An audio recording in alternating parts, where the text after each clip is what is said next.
So good morning.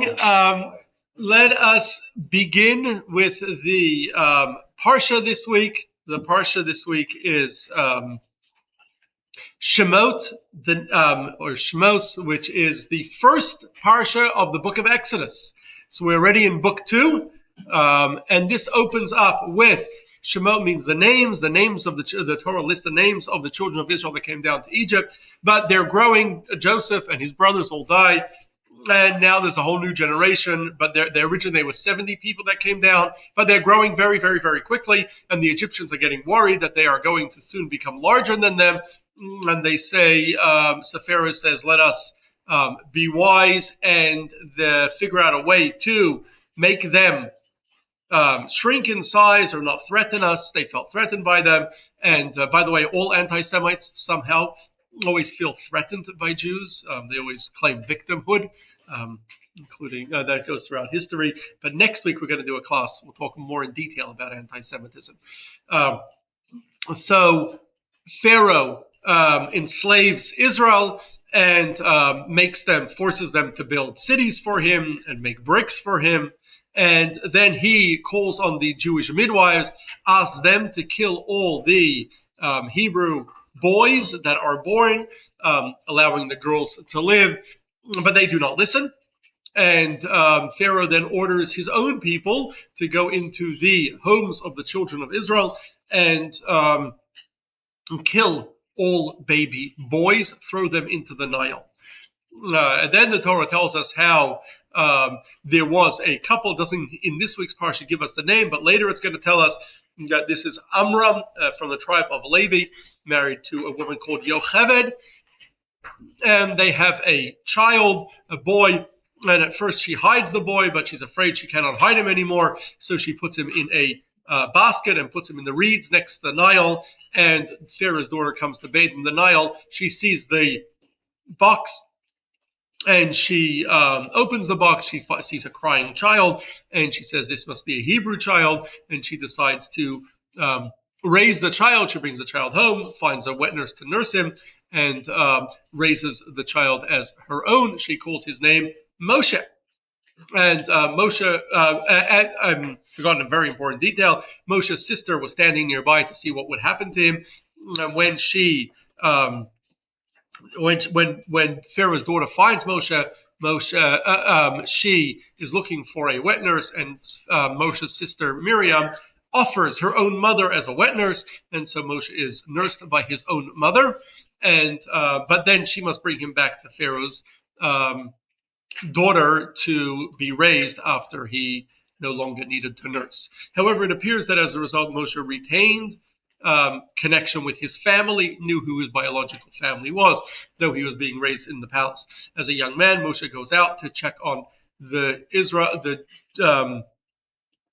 children of Israel, see how they were doing, and he sees an Egyptian beating a Hebrew, and so he looks around, there's no one watching, and he smites the Egyptian. The next day he sees 2 Hebrews fighting each other, and he tries to break up the fight, and they say, you're going to kill me the way you killed that Egyptian. And then he realizes that word has gotten out, and indeed Pharaoh hears about it, wants to kill Moshe, and Moshe is forced to flee. Then the Torah tells us that Moshe ends up in a place called Midian, and which is east of the land of Israel. And over there he he's by a well, and he sees 7 daughters of Yitro come to the well, and they and the other shepherds chase them away, and so Moshe helps them. They bring him home, and Moshe ends up marrying Yitro's daughter Tziporah. Moshe is a shepherd for his father-in-law, and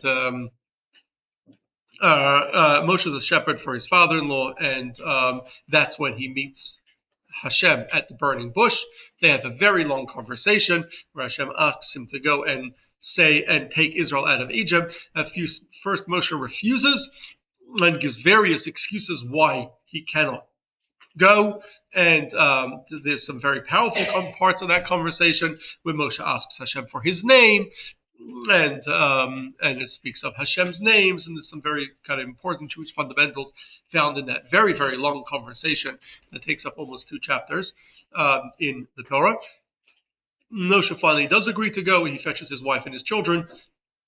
He goes back to Egypt, and he gets permission from his father-in-law, goes back to Egypt, and he comes to Pharaoh, telling Pharaoh, first comes to the elders of Israel and asks them to and tells them that he has come to save the people. He performs the miracles that Hashem had told him to perform to prove that Hashem sent him, and they believe him, and then they go to Pharaoh, and when they come to Pharaoh, Pharaoh says, I will not let them go. You are lazy. You're not working hard enough. That's why you're thinking about leaving.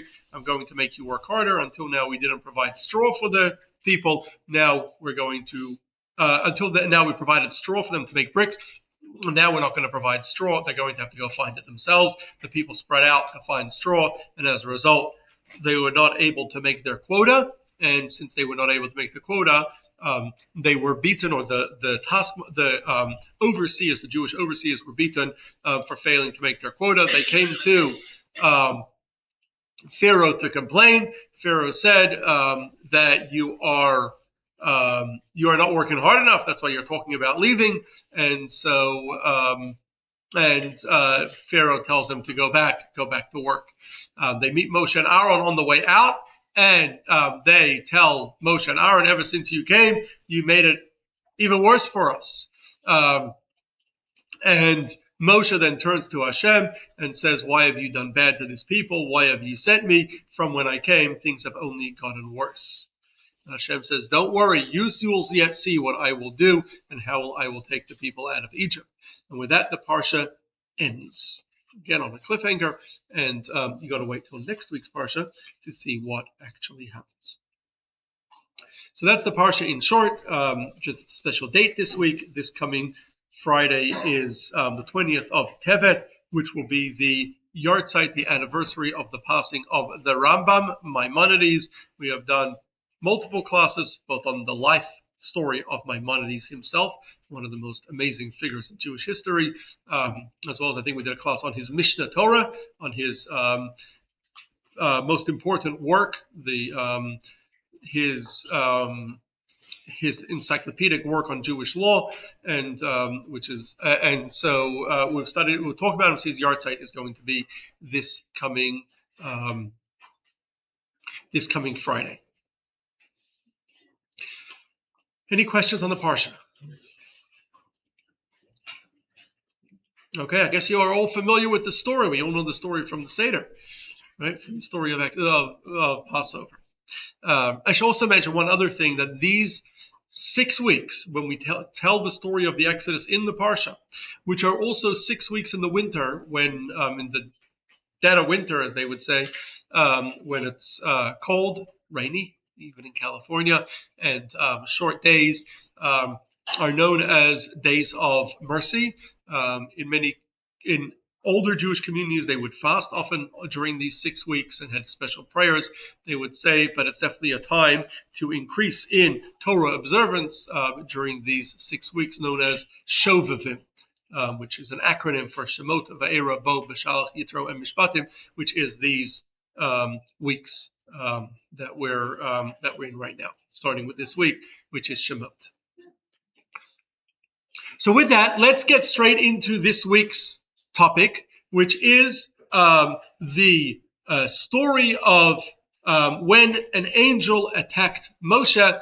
Very, very fascinating story. Second. And it's in this week's Parsha, but it's one of those cryptic stories that not much is known about it. So we'll try to address what we can. So one of a handful of cryptic stories in the Torah, and there's a couple others. We spoke a few weeks ago about the story of Jacob and the angel. So one of these stories that are very cryptic, very hard to kind of make out what the Torah is saying, is about an angel attacking Moshe, or perhaps one of his sons, at a lodging on his way down to Egypt. The Torah tells us, Vayivakesh hamito, that the angel wanted to kill him, and then Moshe's wife, Tziporah, circumcised her son, and as a result saves Moses, or perhaps the son, from the angel. The story is all of 3 verses, and it's very unclear from reading the Torah itself who was attacked, Was it Moshe or one of his children? Why were they attacked? And how Tziporah's circumcision saved them. So I'd like to look at this story, look at the various midrashim and commentaries explain what happened, and try to find the message in this perhaps not so well-known story today. So before we get to the story, just a little background. We just shared much of it in the Parsha. So Moshe was adopted as a child by Pharaoh's daughter. He's raised in the palace. As a young man, he kills an Egyptian, and he's forced to flee Egypt. We don't know much else about the first 80 years of his life. When he shows up in Egypt, or when Hashem appears to him at the burning bush, he's 80 years old. We don't know what happened. At some point in those 80 years, and we don't know how old he was when he initially killed the Egyptian, but it's clear from the Torah that he's a young man. How young, we don't know. But when he's at some point,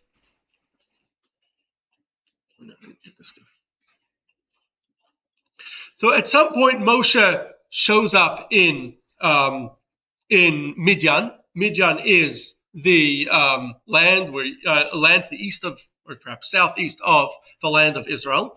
And when he shows up in Midian over there at the well, he meets Yisro's 7 daughters, and he saves them from the shepherds who are chasing them away from the well. And they come home, and they tell Yisro what happened, and he says, "Why didn't you bring him home?" And so they bring him, go back to the well and bring him home, and he stays with Yisro, and he then ends up marrying Tziporah, Yisro's daughter. And he lives in Midian again. We don't know how old he was when he came to Midian and met Tziporah. Maybe when he was still a young man right after he left Egypt. Maybe many, many, many, many years later. We have some midrashim that give us some information. The Torah itself doesn't give us any information.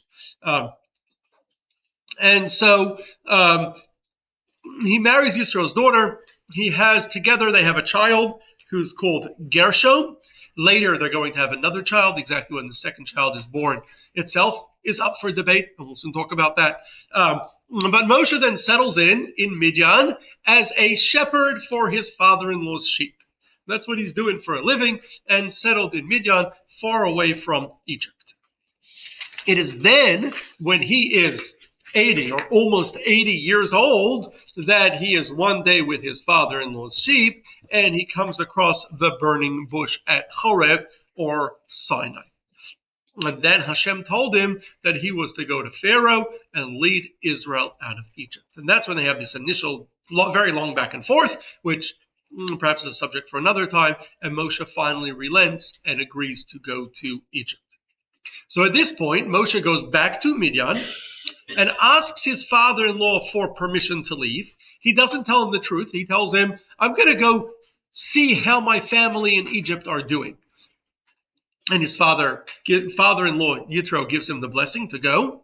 And so he takes his wife and his sons with him back to Egypt. Now, notably, the Torah over here mentions sons. So far, the Torah only told us about one son, the son named Gershom. But later, at some point, itself unclear, Moshe's wife Tziporah and son or sons go back to Midian before the Exodus. And they only later, after the Exodus, meet up with Moshe when he arrives. They only later meet up with Moshe while they're in the desert. So, and then the Torah tells us Moshe has 2 sons, one called Gershom and one called Eliezer. So perhaps, and many commentaries suggest, well, we see from this story that Eliezer was already born, because the Torah says sons in plural. He's already born at this time, but the Torah doesn't give us any information about him yet, because he was just born now, and therefore he's not mentioned in the Torah. Some commentaries are going to disagree. Some say Eliezer was actually born later, during Moshe's absence from Midian, while he and his wife was in Midian and he was in Egypt. He was born then, and he doesn't actually meet Eliezer till his wife and children come to meet him in the desert. But as we'll see, likely Eliezer is born just before they left to Egypt. So now he's traveling with his wife and his 2 sons, let's assume 2 sons, down to Egypt from Midian. And something happens on the road at the lodgings. The Torah tells us Hashem met him and wanted to kill him.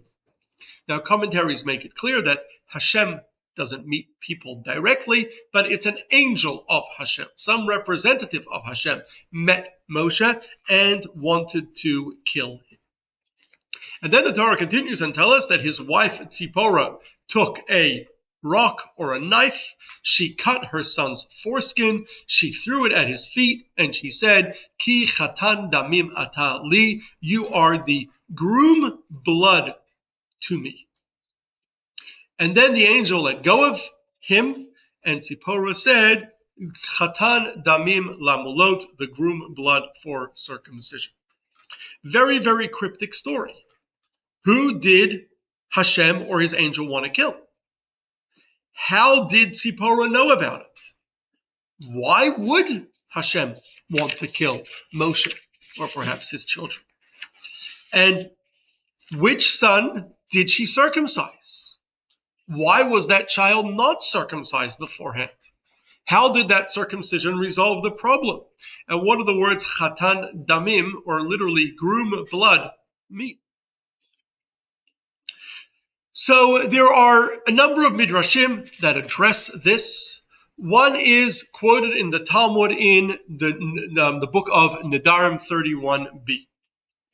And over there, the Talmud offers 2 opinions over who was attacked and who was threatened by this angel. Rabbi Yeshua ben Karcha and Rabbi Yossi both say it was Moshe himself who was attacked. There is, however, another opinion, that of Rabban Shimon ben Gamliel, who says, no, it was not Moshe who was attacked, it was Moshe's son who was attacked. Now, why was Moshe or Moshe's son attacked? So there's a debate about this as well. Rabbi Yeshua ben Karcha says that it was due to Moshe failing to circumcise his son. It's not clear which son, but he failed to circumcise his son, and as a result, he is being attacked now. A second opinion says it wasn't just a regular failure to circumcise his son, but rather Moshe had good reason not to circumcise his son, because it's referring to his second son, Eliezer. Eliezer was just born. Moshe comes back from Midian comes back from Sinai, where he had communicated, he had met Hashem at the burning bush and been appointed to lead Israel out of Egypt. And he went back to his family in Midian, and he discovers then that he has a son. His wife just gave birth to a second son. However, Moshe has a bit of a challenge. On the one hand, we know that on the 8th day, you have to circumcise. And although the Torah wasn't given yet, the one mitzvah that was given before Sinai, although this is before Mount Sinai, right? Before Israel received the Torah at Mount Sinai. But the one mitzvah we had from Abraham was the mitzvah of circumcision. Hashem had already commanded Abraham to circumcise, and that all future male descendants circumcise. So we already had the mitzvah of circumcision. So Moshe should have circumcised Eliezer on the 8th day. But then on the other hand, he had a problem. He was instructed by Hashem to go to Egypt to confront Pharaoh and demand that he let Israel go. Now, if he would wait to circumcise his son, that would be dangerous. He would be going against Hashem's instructions to go to Egypt. Hashem said to go, you go. And so he felt that would be more important than circumcision. If he were to circumcise and then head out on the road while his son, right after circumcising his son, that would be dangerous. That would be unsafe. The Talmud says it's unsafe to travel within 3 days after circumcision. And so, having no choice, he decided to put off circumcising his son, head down to Egypt, and when he got to Egypt, since he felt that the instructions of Hashem were more important, when he got down to Egypt, he would then circumcise his son. So, Why then would he be punished? What did he do wrong? That seems to be fair. Hashem told him to go to Egypt. He can't delay that instruction. And the circumcision, he definitely can't put his son in danger by circumcising him and then heading out. So the best course of action would be to wait till he got down to Egypt. And so why would he then be punished? So the Rabbi Yossi says, because he, when he got to the lodging, he should have, as soon as he got to the lodging, he should have immediately circumcised his son. Instead, he took care of his own needs and did not circumcise his son that day that they arrived at the lodging, and therefore Hashem punished him for not immediately circumcising his son as soon as it was feasible. Rashi adds over here that clearly this lodging is in Egypt, or really close to Egypt, where it would not be unsafe to travel anymore if he would circumcise him now. Right? Because if they're just in the middle of the way, then circumcising him now at the lodging, and then having to leave the next morning would be a problem too, would be unsafe, right? So he's already in Egypt or very close to Egypt where the travel would not be unsafe. And so he should have immediately circumcised his son. He failed to do so, and therefore Hashem is punishing for his failure of circumcising his son. So we have now two different opinions as to why that he failed to circumcise his son. One says he just failed to circumcise his son without giving us a reason, and therefore was punished without any good excuse. The second opinion gives us a whole story that his son was just born, and he really had to choose between going down to Egypt and listening to Hashem's instructions to go confront Pharaoh or circumcising his son, and he felt going down to Egypt and confronting Pharaoh right now was more important, and therefore delayed circumcising his son. But as soon as he got to Egypt, he should have immediately circumcised his son, and he failed to do so.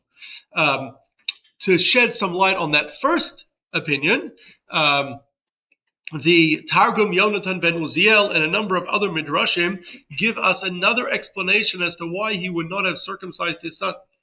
And they say as follows. Yitro, we know, was the Kohen Midian, was the priest of Midian. He was an idolatrous priest. And as an idolatrous priest, there's some debate as to whether when Moshe met him, he was still an idolater, or had since become, later in the Torah, he becomes a monotheist. But it's not clear if he was still an idolater or he was already a monotheist. But let's assuming that the Midrashim assume he was an idolater when Moshe met him. And when Moshe wanted to marry his daughter Tziporah, he agreed on one condition. He said, in Midian, the custom is that every child that you have, the oldest one is dedicated as an idolatrous priest. So he gets trained in the monasteries, and he is going to become a priest for our local worship. Something that very similar was done in much of Christian Europe, where the aristocracy would often send their oldest child to train as a priest. So that was a precondition to the marriage. Moshe, feeling he had no choice, agreed to that condition, that his oldest son would become an idolatrous priest. And so when his son Gershom is born, he wants to circumcise him. Yisro says, you cannot circumcise him. He's becoming an idolatrous priest. He's not becoming a Jew. So Moshe, therefore, was unable to circumcise his son. Perhaps he should have never made that condition. A Jew agree to raise their child as an idolatrous priest. He's a monotheist. How could he have even agreed to that? So that itself would be problematic. Certainly, once he took his wife and his children on their way to Egypt, that plan of his son becoming, with Yisro's permission, that plan of becoming an idolatrous priest was now gone because they were no longer in Midian, and he should have immediately circumcised his son. He failed to do so, and therefore he was punished. So we now have two different perspectives as to why Moshe failed to circumcise his son and which son it was. One opinion that we had, possibly this is also the first opinion in the Talmud, but one opinion is that this is his older son, Gershom. It's not clear, maybe Eliezer was born, maybe he wasn't, but this is the older son, Gershom, that he had agreed not to circumcise him as part of an agreement with his father-in-law to raise him as a Midianite priest. And according to this other opinion, it was his second son, Eliezer, who had just been born right before they left, and there was no time to circumcise him, but he failed to, and therefore he rightfully left to Egypt without circumcising him, but he should have circumcised him as soon as they got to Egypt.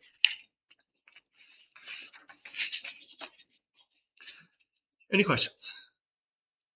Yes? When God first contacted Moshe, was that the first time he had ever contacted him? That we know of. It's the first time when Moshe met Hashem in the burning bush. It's the first time he ever heard Hashem speak to him. Yes.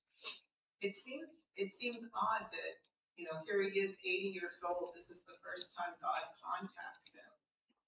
And it must have made an impression on him, because what God asked him to do is a very big task.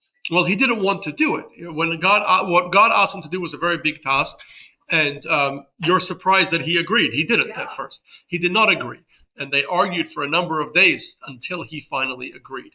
Clearly, Moshe was no ordinary person, right? Hashem didn't just choose anyone out of the blue. He had been destined from birth for this task. The Torah describes his birth in great detail, right? So he wasn't just an ordinary fellow, but it was someone who was up to and fit for the task.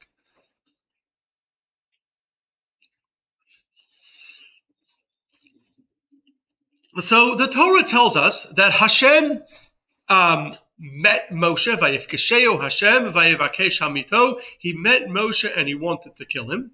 As we pointed out before, Rashi tells us, and other commentaries say the same thing, it would not have been Hashem, but an angel of Hashem that met Moshe. Now, how did that actually transpire? And how was it clear that this angel wanted to kill Moshe?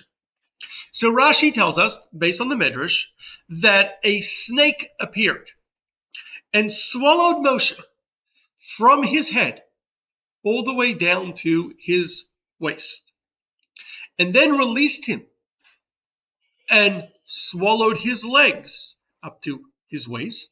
And from that, his wife Tziporah realized that Moshe is being attacked by this very powerful snake because of his circumcision. Moshe was already circumcised when he was born, and so it would be because of the circumcision of his son that had not taken place, and therefore he is and therefore he is being harmed, and therefore she understood the message that she needs to circumcise her son. The Gemara tells us a similar story. The Gemara tells us that there were two angels. One angel's name is Af, and one angel's name is Chema. Those are both Hebrew terms for anger. And each angel, representing Hashem's anger, swallowed him. Each one swallowing his top, one swallowing his legs, making it clear again that the issue was circumcision. The Ibn Ezra gives a similar explanation. The Ibn Ezra says simply, Moshe became extremely ill, deathly ill. So it wasn't any particular snake or miraculous event, but the Ibn Ezra says that simply Moshe got very, very sick, deathly ill, and either he told Tziporah that the issue is his son's circumcision, or she figured it out on her own that the issue is her son's circumcision. Now, the Talmud and Midrashim that we quoted say that the reason why Hashem was punishing him, as we said, was because of the failure to circumcise his son. Either his son Gershom, because of a deal that he made with his father-in-law, or his son Eliezer, who had just been born before he left and he hadn't had time to circumcise him.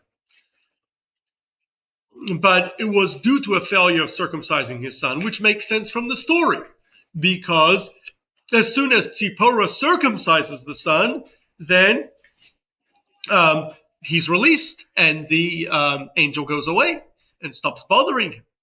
So presumably the issue was circumcision, and in these stories with the snake, clearly the issue is circumcision.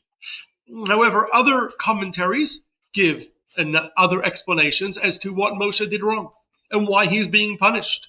The Rashbam, a classic commentary, grandson of Rashi, offers two explanations. Says maybe he was punished for taking his family back to Egypt with him instead of leaving them in Midian. And there's a debate among commentaries whether he was supposed to bring his family back to Egypt or was supposed to leave them in Midian and go back himself. The argument why he should bring his family back is so that the Jews in Egypt should see that he has skin in the game.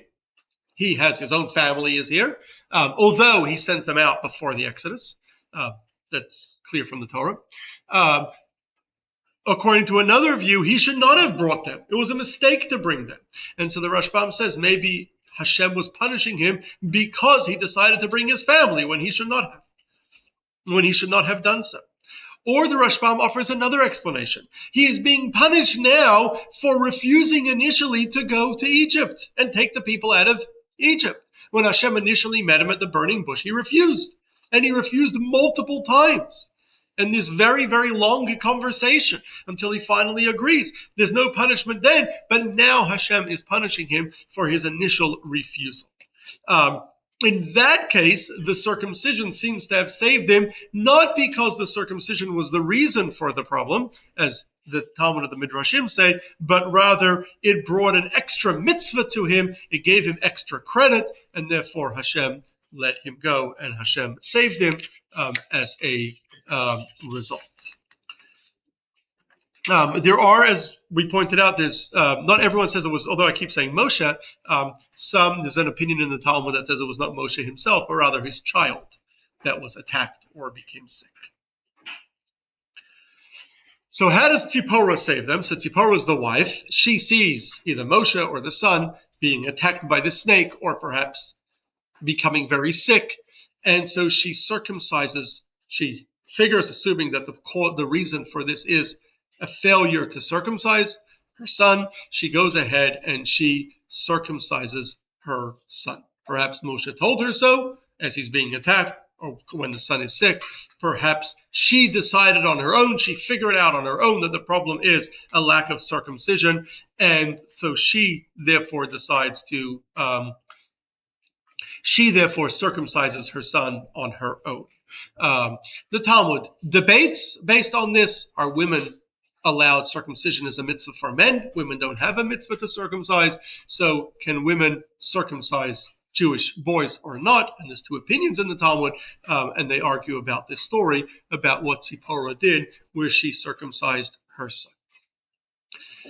Regardless, it seems to have helped. The Torah says, Vayiref mimenu, he let him go. The angel let Moshe go, or let the son go.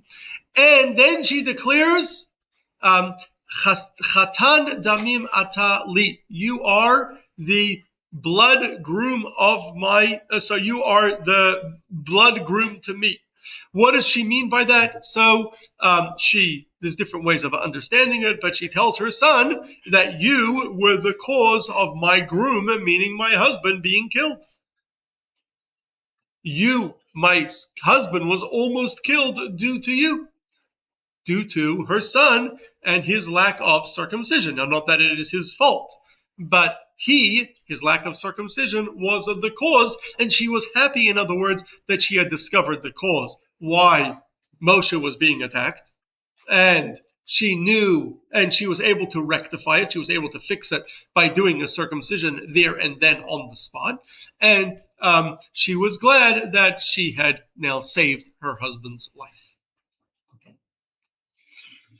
So hopefully this gives us a little bit of clarity into the story, although it's still somewhat unclear because there are multiple different opinions. What we know, just to summarize, is that Moshe, the Talmud gives us two different reasons as to why Moshe or his son is being attacked. Because he failed to circumcise either his older son Gershom as a result of because he made a deal with his father-in-law that Gershom would be raised as a Midianite priest, or he failed to circumcise his second son Eliezer because he had to leave to follow Hashem's instructions right after Eliezer was born without time to circumcise, but he didn't circumcise him as soon as they arrived in Egypt, and therefore he's being punished. Perhaps, as the Rashbam says, he's being punished for other entirely separate things. How is he punished, or how is he threatened? Either this snake swallows him, attacks him and swallows him, or he simply got very, very sick, or perhaps the son gets very, very sick, one of the above. Tziporah then sees what's happening. She understands, or Moshe tells her, but presumably she understands that the cause why it's happening because of the failure to circumcise her son, whichever one it might be. And as a result, she circumcises to fix that. She circumcises her son and she resolves the problem. And then they are left alone and they go on to Egypt and they continue with their mission. And Moshe is successful in taking the people out of Egypt. So that's the story. This story, just any questions? Yes, Debbie. So why do you think that if God didn't want man to have that extra skin, why did he make man? Why does God make man with extra skin and why command us to circumcise? That is an excellent question. Really, it's for a class on circumcision, which we did a class on circumcision some time ago. But I'll give you just a quick answer. The Talmud says that Hashem made a lot of things in this world unfinished with a role for us humans to finish. For example, the Talmud says, if you want to eat bread, humans cannot just eat wheat the way animals can. We need to harvest the wheat. We need to then grind the wheat into flour. We need to then bake bread, and then we're able to eat the wheat. So it takes a whole process just in order for us to get bread. So why? Hashem made the world so that we can fix it. So in the same way the human body was made with an foreskin, the male body was made with a foreskin that is unnecessary, and that, according to Judaism, is we're not supposed to have, and gave us a mitzvah to remove it. So this story, it's fascinating. It's perhaps not very well known. It kind of gets lost in the story. You don't tell this story at your Seder. Maybe this year at your Seder you'll tell this story. It's not very well known. It's only all of 3 verses in dozens of chapters in the Torah that speak about the story, many chapters in the Torah that speak about the story of the Exodus. So it's not that well known, but it's an important story. The Torah felt it important to tell us, although it left it somewhat cryptic. But it teaches us a number of very important lessons. And the first, perhaps most obvious lesson that commentaries point out is how Hashem punishes and almost kills Moshe for an infraction, despite the role that he was just appointed to. So Moshe is the man who had been chosen by Hashem to take Israel out of Egypt. He's going to bring Israel to Mount Sinai. He's going to go up on Mount Sinai and get the Torah for us. We couldn't do all this without Moshe. Moshe is the most important, without a doubt, Moshe is the most important figure in Judaism. Perhaps we could say the most important figure in history. Certainly the most famous figure ever in history. More people in history knew Moses' name than any other name, without a doubt. So definitely a very important figure. And now he's right at the beginning of his career, his Exodus career. Hashem has just appointed him. He's on his way to take the people out of Egypt. And even more, he was clearly, the Torah tells us the story of his birth, the story of him being raised in Pharaoh's palace. He was clearly raised from birth, designated as the one that is going to be the future redeemer of Israel, the one that's going to take Israel out of Egypt. So, and yet, all that is of no concern to Hashem when he is wanting or when he is missing something in his own personal life. You might think that Hashem would cut him some slack, giving his important role, right? He's on his way to take Israel out of Egypt. Well, he may have done something wrong, but let him go. He has a very important job to do. You don't want Israel to get stuck in Egypt for a long time. Who else is going to give them the Torah if not Moshe? So you would think that, well, he has such an important role, his personal infractions or his personal mistakes, maybe, we could overlook a little bit. He's doing much, much bigger and more important things. And so clearly Hashem does not do that. And Hashem says, Moshe, if you fail to circumcise your son as required, there's consequences. And you're going to face those consequences, regardless of what that does for the Exodus, and that whether that derails the whole Exodus plan. It's too bad. You've got to first, you are responsible for yourself and your own personal virtues and your family and your personal responsibilities before you have your communal responsibilities. I think this is a very important lesson for everyone today. People may hold very important public or communal roles, but that doesn't make them any less responsible for their own personal actions. The fact that you may have done some wonderful things in your life and helped an enormous number of people and done amazing things for your people or your country or the community or whatever you might have done, that doesn't excuse personal infractions. And everything you do wrong is still wrong. It doesn't make it any less wrong just because you've done other great things.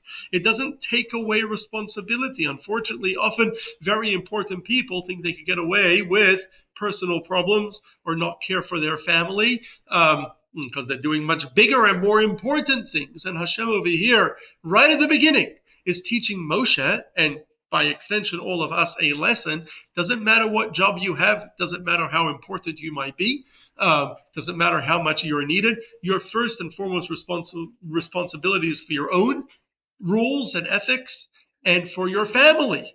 And you got to take care of your family first, even if it means that you're not focused on saving the world, but your family still, yourself and your family still come first. So if you need to circumcise your son or care for your child, care for your spouse, care for your parents, take care of your own, is always comes first, no matter how important your role in life might be, your public role might be.